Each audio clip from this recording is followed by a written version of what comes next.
Hi guys, it's Nunu and I'm here with you in discussion 2, the annotated outline for your research paper, 750 words, 120 points. Okay, let's survey this assignment. What do we have here? We have this video that you are watching and listening to now about this assignment. Scrolling down, we have 3 links: the discussion rubric, the overview, and requirements. The discussion rubric indicates how I evaluate this assignment. You'll want to click on this link, also the overview and the requirements here. I'll let you do that. Scrolling down, we have a part 1 right here, due by 11:59 p.m. on Thursday of week 2. We have a part 2 due by 11:59 p.m. on Saturday of week 2. So for part 1, answer the questions in this link.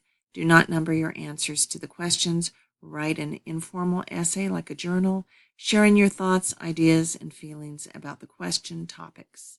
Write a minimum of 500 words, 2 pages. Okay, so let's click on the link here, showing you that it's active.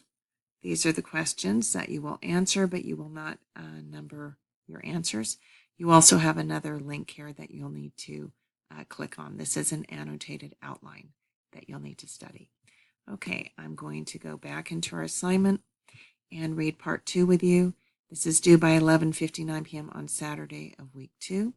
Respond to 2 of your peers' postings, 125 words, half a page for each response, for a total of 250 words a page.